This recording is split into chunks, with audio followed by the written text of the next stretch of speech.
तो ये science chapter number 1 matter in our surroundings class 9 page number 6 के questions के सॉल्यूशंस हैं। पेज नंबर 6 पे फर्स्ट क्वेश्चन है आपका, the mass per unit volume of a substance is called density. Arrange the following in order of increasing density, air, exhaust from chimneys, Honey, water, chalk, cotton, iron. ठीक है, आपको density बता रखी है क्या होती है और आपको कुछ मटेरियल्स दे रखे हैं यहाँ पे जिसको आपको अरेंज करना है इंक्रीजिंग ऑर्डर में उनकी डेंसिटी के। ठीक है, तो पहले डेंसिटी समझ लेते हैं, डेंसिटी क्या होता है। आपको एक एग्जांपल दूं मैं कि 1 किलो लोहा और 1 किलो आप रुई लो तो कौन सा ज़्यादा जगह घेरेगा? सिंपल सी बात है, रुई ज़्यादा जगह घेरेगा 1 किलो। तो इसका क्या मतलब है कि रुई की डेंसिटी या फिर कॉटन की डेंसिटी आयरन से कम है। ठीक है, चलो देख भी लेते हैं इसको। इन्होंने यहाँ दे रखा है, तो ये है अपना क्वेश्चन नंबर 1। इन्होंने यहाँ दे रखा है density is equal to mass upon volume. ठीक है, तो दोनों के 1 kg लिए अपने, आयरन के भी लिए और कॉटन के भी लिए। चलो, आयरन डेंसिटी, मास है आपका 1 kg, वॉल्यूम इसने कंपैरेटिवली कम कवर करा एज कंपेयर टू कॉटन। तो इसका वॉल्यूम मैं अगर लूं, इसने कितना कवर करा हो, जो भी लूं, जैसे 10 सेंटीमीटर क्यूब ले लें ये वॉल्यूम। ये रफ है, ठीक है, ये एग्जैक्ट फिगर्स नहीं है। तो आयरन की डेंसिटी आ गई 1/10। ठीक है, अब कॉटन की डेंसिटी देखते हैं। कॉटन डेंसिटी,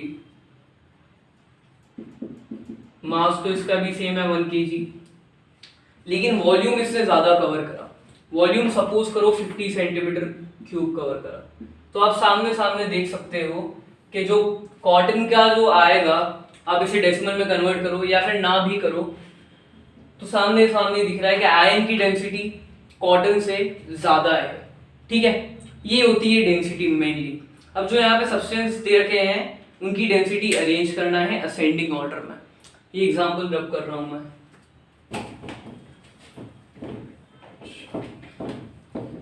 तो यहाँ पे आपको पहला है सबसे ज्यादा कम डेंस। पहले तो मैं मटेरियल सीख देता हूँ कौन कौन से हैं। एयर है, exhaust from chimneys, air, exhaust from chimneys,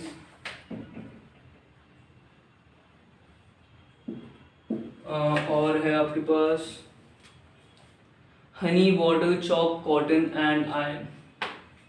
Honey, water, chalk, cotton and iron. ये आपके पास मटेरियल्स दे रखे हैं, इनको अरेंज करना है इंक्रीजिंग ऑर्डर में। ठीक है, तो सबसे ज्यादा डेंस इसमें आप सीधा सीधा बता सकते हो कि आयरन जो है वो सबसे ज्यादा डेंस है। आयरन आपका यहाँ पे प्लेस्ड होगा। ठीक है, सबसे कम डेंस, सबसे कम डेंस ये होगी एयर। एयर, चलो उसके बाद, इसके बाद वाला एयर के बाद, एयर के बाद कौन सा मटेरियल आएगा जो इससे कम डेंस है? एयर के बाद आपके पास आएगा exhaust from chimneys. Exhaust from chimneys क्या होता है? ये जो चिमनीज तो आपने देखी रखी है, उसमें जो काला काला धुआं निकलता है वो है एग्जॉस्ट फ्रॉम चिमनीज। तो एयर के बाद एग्जॉस्ट फ्रॉम चिमनीज, इसकी डेंसिटी एयर से ज्यादा होती है लेकिन दूसरों से अभी कम ही है, एग्जॉस्ट फ्रॉम चिमनीज। चलो, फिर इसके बाद कौन सा मटेरियल आएगा? इसके बाद आपके पास आएगा, इसके बाद कॉटन आएगा। कॉटन की डेंसिटी इन दोनों से ज्यादा होती है। उसके बाद वाटर, वाटर, इसके बाद हनी, गाढ़ा गाढ़ा होता है शहद, उसकी डेंसिटी ज्यादा होती है। हनी, आपके पास दो ही बचे हैं अब, चॉक और आयरन। चॉक और सबसे ज़्यादा डेंस है इनमें आयन। अच्छा, तो इनको, इन मटेरियल्स को जमा दिया है इसमें इंक्रीजिंग ऑर्डर ऑफ इनकी डेंसिटी में। यहाँ पे फर्स्ट क्वेश्चन सॉल्व हो गया। अब जल्दी से सेकंड क्वेश्चन पे आते हैं, ये लिख लो।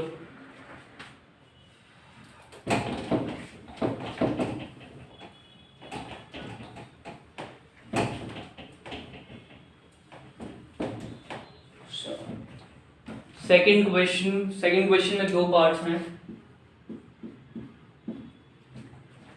सेकंड क्वेश्चन का फर्स्ट पार्ट है आपका tablet the differences in the characteristics of states of matter. ठीक है, तो आपको जो तीन स्टेट्स हैं मैटर के, सॉलिड, लिक्विड, गैस, उनके कैरेक्टरिस्टिक्स के बीच में डिफरेंस बताना है। ठीक है, तो टेबल बना लेते हैं। पहले सॉलिड, लिक्विड और गैस। चलो, जो बुक में पढ़ा है वो तो ठीक है, लेकिन जनरल ऑब्जर्वेशन क्या कहती है आपकी कि सॉलिड कोई सा आइटम है, जैसे ये फोन सॉलिड है, तो इसका शेप चेंज हो सकता है क्या? फोर्स पे इसका शेप ये टूट जाएगा, शेप चेंज नहीं होगा। इसका क्या मतलब है कि सॉलिड्स का डेफिनेट शेप होता है।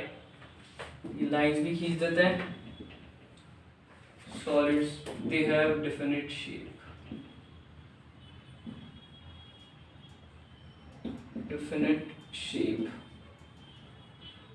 एंड पहले शेप पे ही बात करते हैं। लिक्विड, पानी का कोई शेप नहीं होता। आप उसे ग्लास में लो तो वो ग्लास की शेप ले लेगा, बॉटल में भरो बॉटल की शेप ले लेगा, किसी पतीले में लो तो पतीले की शेप ले लेगा। पानी की कोई डेफिनेट शेप नहीं होती। They don't have definite shape। अच्छा, गैस का क्या है? गैस की भी डेफिनेट शेप नहीं होती, सिंपल सी बात है। They also don't have definite shape।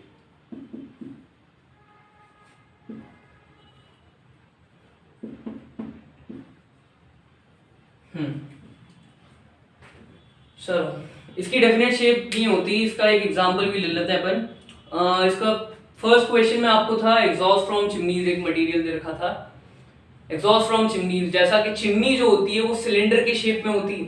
जैसे जैसे गैस उससे बाहर आती है तो आपने देखा होगा वो फैलना शुरू हो जाती है, उसका शेप चेंज होना शुरू हो जाता है। ठीक है, तो पहले सिलेंडर की शेप में आ रही थी, फिर शेप चेंज होने लग गया, मतलब उनका भी डेफिनेट शेप नहीं है गैस का।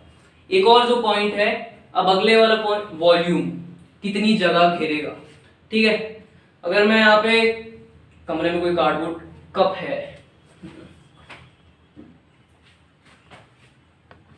ये सॉलिड है कप, इसमें मैं कुछ स्पेसिफाइड वॉल्यूम ही ले सकता हूँ पानी का या फिर किसी दूसरे मटेरियल का भी। इसका एक फिक्स्ड वॉल्यूम है, कहने का मतलब ये है। ठीक है, तो सॉलिड्स का फिक्स्ड वॉल्यूम होता है। They have fixed volume, they have definite या फिक्स्ड वॉल्यूम। लिक्विड का भले शेप नहीं होता, शेप डेफिनेट नहीं होता, लेकिन जो वॉल्यूम होता है ना वो हमेशा डेफिनेट होता है। ठीक है, अब 1 लीटर पानी कभी करके देखना है केमिस्ट्री लैब्स में, एक बीकर लेना, उसमें 1 लीटर वाटर लेना, उसके कुछ डायमेंशंस अलग हैं, और एक दूसरा बीकर लेना जिसके कुछ डायमेंशंस अलग हो, पानी सेम आएगा, दोनों में 1 लीटर ही आएगा। ठीक है, तो इनका वॉल्यूम सेम होता है, शेप चेंज होता रहता है लेकिन वॉल्यूम सेम होता है। They have definite volume. Gas का तो वॉल्यूम भी डेफिनेट नहीं होता। एग्जॉस्ट फ्रॉम चिमनी थी, फैलना शुरू हो जाती है, वॉल्यूम ज्यादा कवर करेगी वो जैसे जैसे फैलेगी। They don't have definite volume either, they don't have definite volume. चलो, तीसरा पॉइंट क्या है, अपन ने जब डायग्राम्स में देखा था, चलो एक और बार देख ही लेते हैं। ये आपका सॉलिड रिप्रेजेंट करेगा, ये लिक्विड, थोड़े बड़े बना दिए बोर्ड पे जगह नहीं है। सॉलिड, ये लिक्विड और ये gas.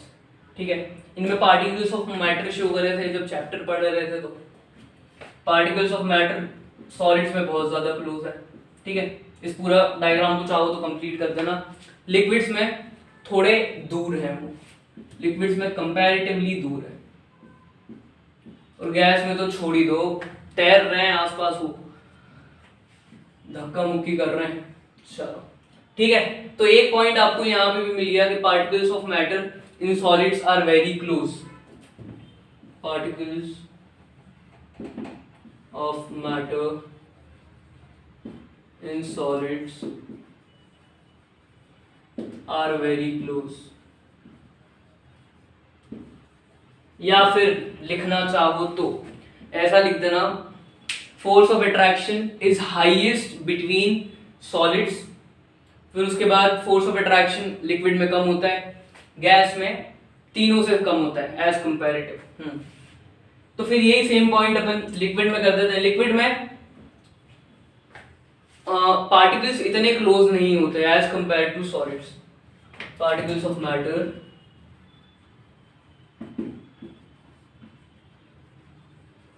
are not as close as compared to solids.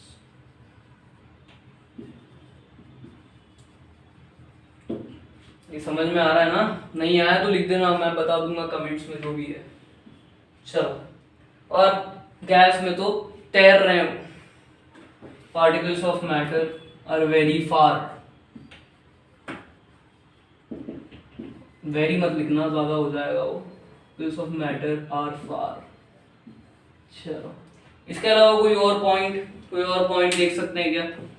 हाँ, एक और पॉइंट जो है कि एक और पॉइंट अपना अट्रैक्शन है।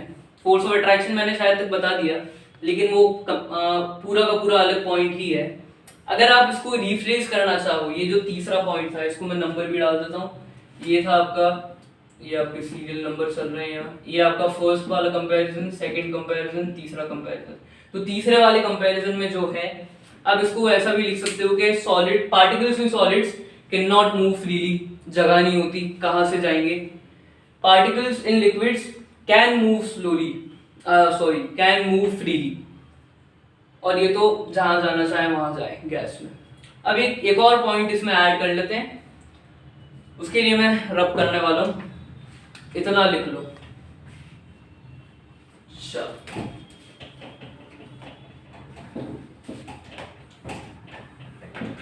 तो ये फोर्थ वाला पॉइंट है।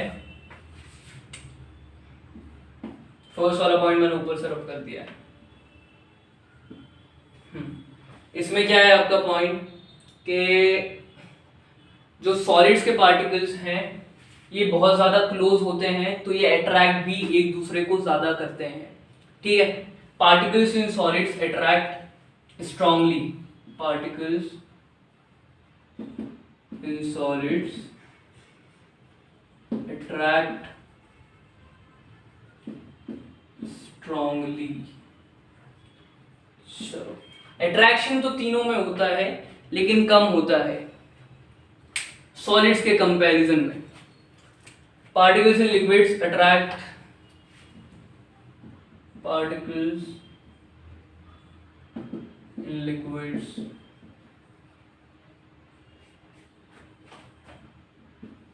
डू नॉट अट्रैक्ट, या फिर don't attract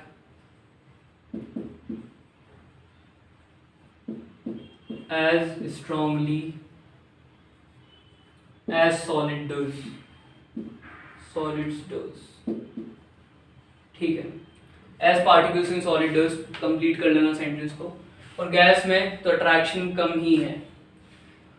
force of attraction is least between gaseous particles. Gas के पार्टिकल्स में तीनों में सबसे कम है।